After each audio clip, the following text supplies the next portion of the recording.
बिस्मिल्लाहिर्रहमानिर्रहीम रब्बि इश्रह ली सदरी वयस्सिर ली अमरी वहलुल उक़दतम मिन लिसानी यफ़क़हू क़ौली रब्बि ज़िदनी इल्मा अऊज़ु बिकलिमातिल्लाहि ताम्माति मिन शर्रि मा ख़लक़ सुब्हानल्लाहि व बिहम्दिही सुब्हानल्लाहिल अज़ीम सुब्हानल्लाहि व बिहम्दिही सुब्हानल्लाहिल अज़ीम सुब्हानल्लाहि व बिहम्दिही सुब्हानल्लाहिल अज़ीम।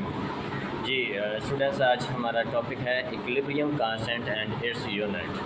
ठीक है जी, इक्विलिब्रियम कांस्टेंट के हवाले से हम बात करेंगे कि इक्विलिब्रियम कांस्टेंट क्या है। जैसा कि हमने पहले बात की है कि हमारे पास जो है कोई भी एक, अगर हम रिवर्सिबल रिएक्शन लेते हैं तो हमने कहा था, जैसा कि कंसंट्रेशन है, हमने कहा कि ए की कंसंट्रेशन स्मॉल ए प्लस बी और उसकी कंसंट्रेशन स्मॉल बी, ये हमारे पास एक रिवर्सिबल रिएक्शन था जिसमें हमने कहा था कि सी उसकी स्मॉल कंसंट्रेशन है प्लस हमने कहा कि डी और उसकी कंसंट्रेशन जे।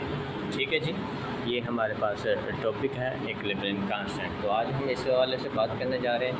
इक्विलिब्रियम कांस्टेंट में हमने क्या कहा है कि एक जो है प्रोडक्ट रेशियो है, ये एक निस्बत है किसके दरमियान है जी, प्रोडक्ट के, जो हमारे पास ये रिज़ल्ट निकला है ये वाला प्रोडक्ट, इसको क्या कहते हैं, जैसा कि आपको पता है कि इसको कहते हैं हम प्रोडक्ट।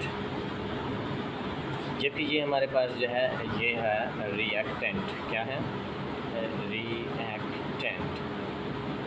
ठीक है, तो अब हम जो बात करने जा रहे हैं इक्विलिब्रियम कांस्टेंट में कि ये एक रेशियो है किसके दरमियान है, प्रोडक्ट ऑफ द प्रोडक्ट। ये प्रोडक्ट जो है मल्टीप्लाई है, यानी कि ये एक सब्सटेंस है, ये दूसरा सब्सटेंस है, इनका जो है मल्टीप्लिकेशन है।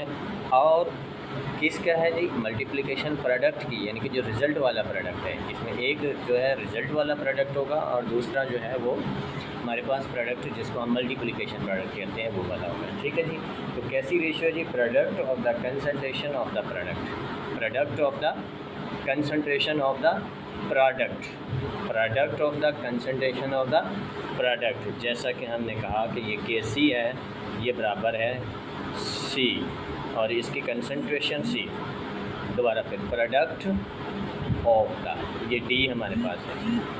ठीक है जी, तो सी इंटू डी जो है ये प्रोडक्ट है, product of the concentration of the product. ठीक है जी, ये किसी raise to power of coefficient क्या होता है हमारे पास कि जो इसकी मिकदार हमने ली है, मोलर क्वांटिटी ली है, कोएफिशिएंट जो है वो क्या है, जो हमने मिकदार ली है, क्वांटिटी ली है, वो चीज़ है। ठीक है जी, तो हम प्रोडक्ट की बात कर रहे हैं। हमने कहा कि ऐसी निस्बत है कौन सी जी, एक प्रोडक्ट जो है, जो हमारा रिज़ल्ट है, उसके अंदर जितने सब्सटेंस हैं उनका हासिल ज़रब जिसको कहते हैं। ठीक है जी, दोबारा मैं बोलने जा रहा हूँ, the product ratio of the product of the concentration of the product raise to power of the coefficient, किसके साथ है जी, concentration of the to the product of the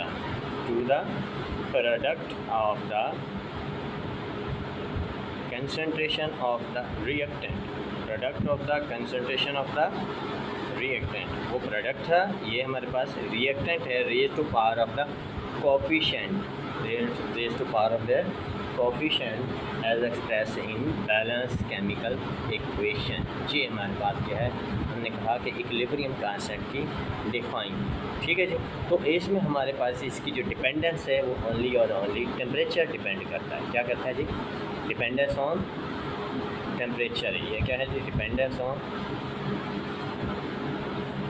temperature. ठीक है जी, इस तरह जो है एक बैलेंस केमिकल इक्वेशन से हम जो है किसी भी जो केमिकल इक्वेशन है उसकी जो है मकदार मालूम कर सकते हैं कि किस लेवल तक या किस हद तक जो है वो इक्वेशन जो है वो कंप्लीट हो चुकी है या कहाँ तक हो चुकी है। ठीक है, तो सिंपली इसमें क्या है कि हम ऐसा करते हैं जी, प्रोडक्ट का जो प्रोडक्ट है उसको हम एज आ नोमिनेटर लेंगे और जो प्रोडक्ट ऑफ द रिएक्टेंट है उसको हम डिनोमिनेटर लेंगे। तो इस तरह हमारे पास वैल्यू निकल जाएगी। फॉर एग्जांपल अब इसकी बात करते हैं यूनिट्स की। किसकी बात करते हैं? यूनिट्स की। इसके यूनिट्स की बात करते हैं तो इसका यूनिट जो है वो डिपेंड करते हैं, वेरी करते हैं। इसके यूनिट क्या करते हैं, वेरी करते हैं। ठीक है जी, कैसे वेरी करते हैं? फॉर एग्जांपल इसमें तो अगर तो ये है कि हमारे पास नंबर ऑफ मोल्स जो रिएक्टेंट के हैं वो बराबर हैं नंबर ऑफ मोल्स प्रोडक्ट के, जो हमारे पास रिज़ल्ट निकला है उसमें मोल्स की जितनी तादाद है वो, और जो स्पीशीज़ रिएक्ट करने जा रही हैं उसके अंदर जो मोल्स की तादाद है वो दोनों जब आपस में रिएक्ट होती हैं, ठीक है, वो दोनों का जो बैलेंस जब इक्वल होती हैं तो तब हम जो है कहते हैं कि ये इसका जो है केमिकल इक्विलिब्रियम कांस्टेंट है। जब ये हमारे पास मोलर कंसंट्रेशन बराबर होंगी उस हालत में इसका जो है कोई यूनिट नहीं होगा। ठीक है जी, तो फॉर एग्ज़ाम्पल हम यहाँ पे लेने जा रहे हैं, अगर हम एग्ज़ाम्पल के तौर पे एक लेते हैं, हाइड्रोजन है और हमारे पास आयोडीन है। ठीक है जी, हाइड्रोजन हमारे पास है जी H2 प्लस हमारे पास है जी I2। अगर इसका रिवर्सिबल रिएक्शन देखते हैं तो हमारे पास ये बनता है HI2H। क्या बनता है ये हमारे पास 2HI बनता है। तो यहाँ पे हमने कहा था डिपेंडेंस ऑफ द टेम्परेचर है round about 450 degree Celsius temperature पे। ठीक है, तो ये रिवर्सिबल रिएक्शन होगा जिसमें हमारे पास हाइड्रोजन आयोडाइड दे दिया जाएगा। क्या दे दिया जाएगा? हाइड्रोजन आयोडाइड दे दिया जाएगा। तो इसका अगर हम Kc जो है इक्विलिब्रियम कांस्टेंट जो है वो देखें तो वो हमारे पास है जी HI concentration raise to power square, यानी कि ये 2 है, कोफिशिएंट 2 है तो वो उसकी जो है पावर बन गई है। अब नीचे हमारे पास है जी H2, इसकी कंसंट्रेशन है इंटू I2 इसकी कंसंट्रेशन। ठीक है जी, जैसा कि हमने कहा कि हमारे पास जो कंसंट्रेशन है, मोलर कंसंट्रेशन है वो बराबर है मोल पर dm³। क्या है? मोल पर dm³। ये dm-3³ कर सकते हैं या फिर mol मोल पर dm³ इस तरह लिख सकते हैं। ठीक है जी, या मोल पर लीटर भी इसको लिख सकते हैं। ठीक है जी, दूसरे लफ्ज़ों में क्या कर सकते हैं हम इसको मोल पर लीटर भी लिख सकते हैं, मोल पर लीटर। ठीक है जी, पर dm³ और पर लीटर जो है ये बराबर हैं, सेम है। ठीक है जी, अब अगर हम इसको पुट करते हैं इस वैल्यू के अंदर तो हमारे पास जो कंसंट्रेशन जो है हम कहते हैं जी वो सेम है, मोल पर dm³ हम कहते हैं। तो सपोज़ हमारे पास हाइड्रोजन आयोडाइड जो है ये जो है ये Kc इज़ इक्वल टू हमारे पास क्या है, HI जो है ये मोल पर dm³ है, dm की -3 है और रेज़ टू पावर कितनी है जी हमारे पास 2 है। ठीक है, जबकि यहाँ पे H2 है ये भी हमारे पास 1 मोल पर dm³ के बराबर है जी, मोल पर dm³ जी। इसकी पावर जो है 1 है तो 1 लिखें या नहीं लिखें उससे कोई फ़र्क नहीं पड़ता। ठीक है जी, इसी तरह हमारे पास आयोडीन है तो वो भी मोल पर dm³ है, ऐसे ही है। लें जी, तो यहाँ पे हम जो है अगर आफिस करने जा रहे हैं तो ये 2 जो है एक इससे कैंसिल और ये वाला इससे कैंसिल, तो हमारे पास जो Kc है वो पीछे कुछ नहीं रह जाता जी, नो यूनिट आ जाता। क्या आ जाता है जी? No unit. यहाँ का कोई मसला नहीं। ठीक है जी, अभी यहाँ पे हम एक और एग्जांपल लेते हैं, दूसरी कंडीशन लेते हैं कि अगर हमारे पास नंबर ऑफ़ मोल्स जो हैं वो बराबर नहीं है। क्या है? नंबर ऑफ़ मोल्स बराबर नहीं है। तो हम उस एग्जांपल को लेते हैं। हम यहाँ पे लेते हैं जी एग्जांपल है अमोनिया, जब बनाया था हमने, जैसा कि आपने लास्ट टाइम एप्लीकेशन में देखा था कि नाइट्रोजन प्लस हमारे पास हाइड्रोजन जो है ये रिएक्ट हुए।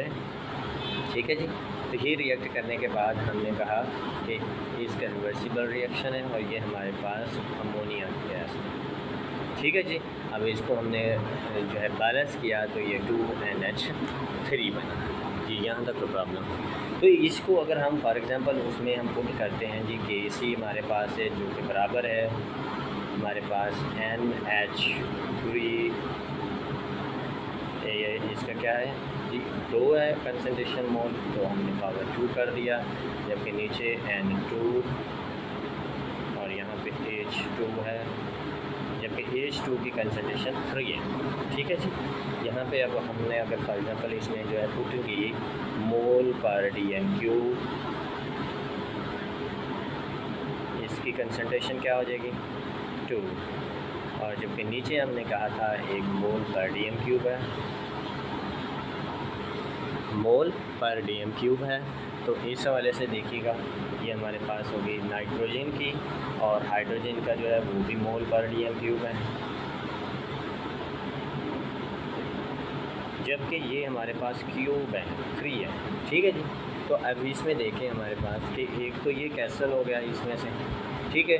दूसरा मोल, क्योंकि चूँकि ये 2 थे ना, दूसरा एक यहाँ से कैंसिल हो गया, तो हमारे पास जो पीछे रहा वो रहा 1 आवर मोल पर dm³, इसका स्क्वायर, यानी कि 3 थे, 3 में से जो है 2 माइनस है। ठीक है जी। इसी को जो है हम दूसरे लफ्ज़ों में नीचे लिख सकते हैं कि हाँ ये हमारे पास है जी Kc बराबर है किसके जी, यही मोल पर dm³, जब इसको स्क्वायर में दिया तो ये बन गया मोल स्क्वायर dm³, ये -6 हो गया जी, 3 2 6 हो गए। ठीक है जी। जब ये डिवाइडेड बाय 1 इसको अगर हम जो है सिंपल कंडीशन में ले जाएं तो हमारे पास जब मोल ये नीचे जो है पॉजिटिव में हो तो ऊपर जाके मोल जो है वो इन्वर्स चलेगा। पर मोल स्क्वायर dm³ इन्वर्स में है तो dm6 ये यहाँ पे dm6 बन जाएगा। यहाँ तक कोई मसला हो बेटा। ठीक है जी बेटा, बहुत शुक्रिया जी। अस्सलाम वालेकुम व रहमतुल्लाह।